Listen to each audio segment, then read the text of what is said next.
Assalamualaikum warahmatullahi wabarakatuh.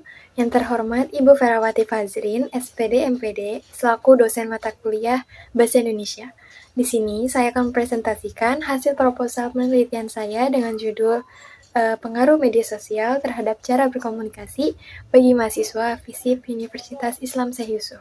Sebelumnya, perkenalkan nama saya Aulia Zahra dari kelas 1B dengan NIM 250103069. Perkembangan teknologi informasi yang pesat telah mengubah cara mahasiswa berkomunikasi. Komunikasi tidak hanya dilakukan secara lisan maupun tulisan, tetapi juga melalui bahasa tubuh, ekspresi wajah, serta media sosial, seperti Instagram, WhatsApp, TikTok, dan X atau Twitter, yang menjadi sarana utama interaksi mahasiswa. Kehadiran media sosial mempermudah penyampaian pesan, namun sekaligus mengubah pola komunikasi mahasiswa, baik secara verbal maupun non-verbal. Mahasiswa FISIP Universitas Islam Syekh Yusuf memanfaatkan media sosial dalam kegiatan akademik dan sosial, seperti diskusi, koordinasi tugas, dan penyebaran informasi kampus.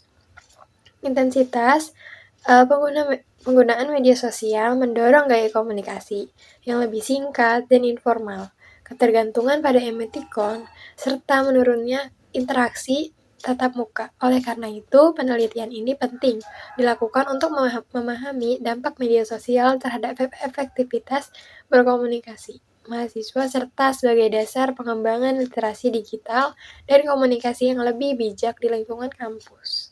Selanjutnya 1.1 yaitu perumusan masalah. Yang A, apa saja pengaruh dalam cara berkomunikasi mahasiswa FISIP Universitas Islam Syekh Yusuf akibat penggunaan media sosial? Yang B, apa dampak positif dan negatif media sosial terhadap efektivitas komunikasi mahasiswa FISIP Universitas Islam Syekh Yusuf? Yang C, bagaimana media sosial memengaruhi pola komunikasi verbal dan nonverbal mahasiswa FISIP Universitas Islam Syekh Yusuf? Selanjutnya 1.2 tujuan penelitian. Yang A, mengidentifikasi perubahan cara berkomunikasi mahasiswa FISIP Universitas Islam Syekh Yusuf sebagai dampak penggunaan media sosial. Yang B, menilai dampak penggunaan media sosial terhadap efektivitas komunikasi. Selanjutnya 1.3 tujuan penelitian.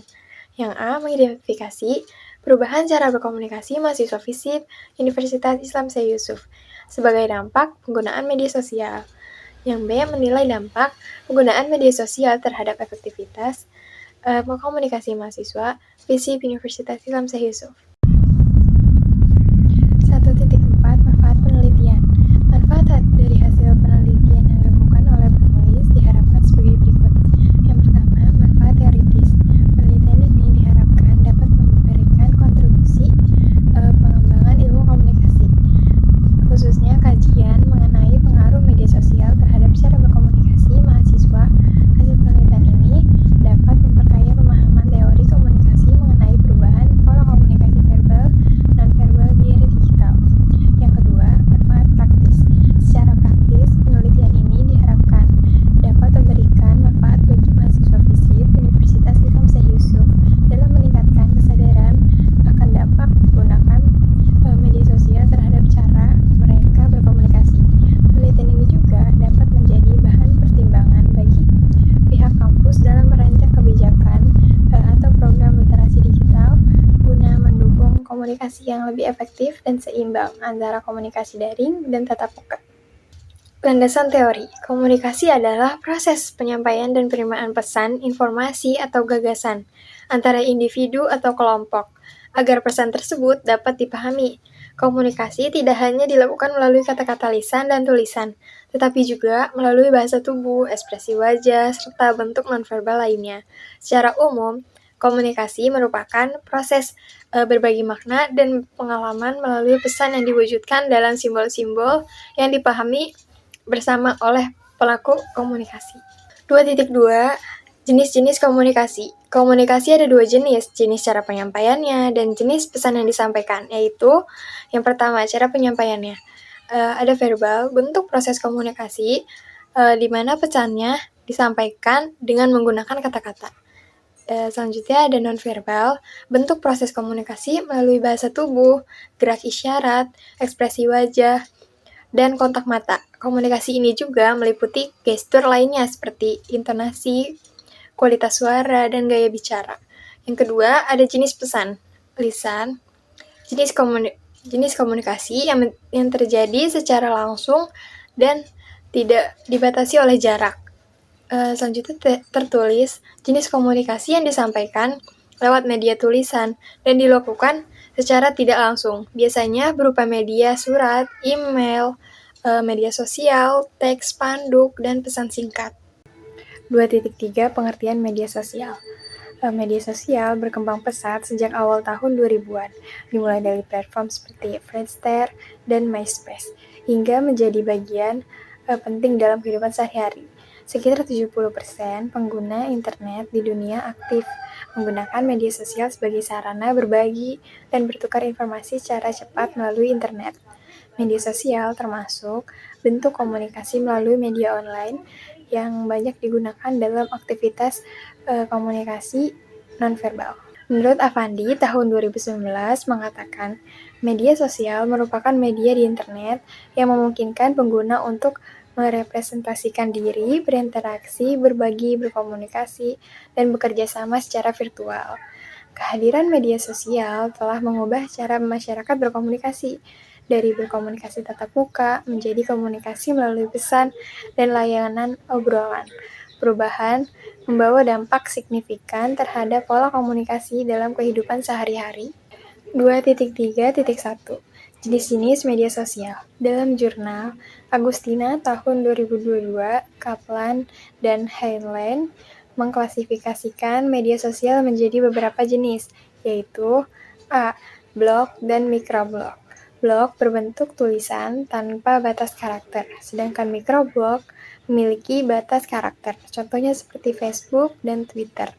Yang B ada collaborative projects, website yang memungkinkan pengguna mengubah, menggambar, menambahkan, atau menghapus konten. Contohnya Wikipedia. Yang C ada content communities, media yang bertujuan untuk berbagi isi media, contohnya YouTube dan TikTok. Yang D ada social networking sites, aplikasi yang memungkinkan pengguna terhubung melalui informasi pribadi, contohnya Instagram dan Facebook. Yang E ada virtual social world, dunia virtual tempat pengguna berinteraksi seperti kehidupan nyata, contohnya Second Life. 2.4 Pengaruh media sosial. Penggunaan media sosial memberikan pengaruh dalam cara berkomunikasi mahasiswa dengan mempermudah interaksi secara cepat dan praktis. Media sosial juga memengaruhi efektivitas komunikasi, di mana interaksi tatap muka berkurang, namun penyampaian pesan dan koordinasi tugas menjadi lebih efisien. Pengaruh media sosial dapat dilihat dari aspek verbal, nonverbal, serta dampak positif dan negatif. 2.4.1 yaitu verbal. Komunikasi verbal terjadi melalui pesan tertulis atau lisan di platform seperti WhatsApp, Instagram, untuk berbagi informasi tugas, update kampus, dan obrolan santai. Pesan yang singkat dan cepat membuat komunikasi lebih efisien, namun kurang mendalam dan dapat menurunkan kemampuan komunikasi tatap muka. 2.4.2 Nonverbal. Komunikasi nonverbal disampaikan melalui emoji, stiker, GIF, atau video pendek. Untuk mengekspresikan emosi, penggunaannya dapat memperkaya ekspresi, namun juga menimbulkan miskomunikasi jika terjadi perbedaan penafsiran. 2.4.3 Dampak positif. Media sosial mempermudah perluasan pergaulan dan jaringan sosial, menjaga hubungan jarak jauh, mempermudah penyebaran informasi, serta mendukung kolaborasi akademik dengan biaya yang lebih terjangkau. 2.4.4 Dampak negatif.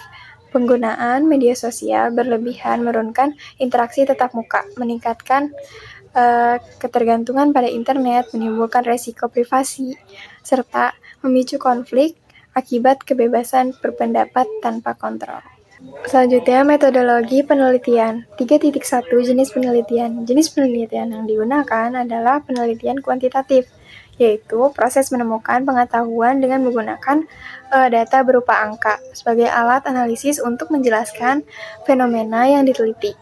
Metode penelitian kuantitatif berlandaskan pada filsafat positivisme dan digunakan untuk meneliti populasi atau sampel tertentu melalui pengumpulan data menggunakan instrumen penelitian serta analisis data statistik guna menguji hipotesis yang telah diterapkan.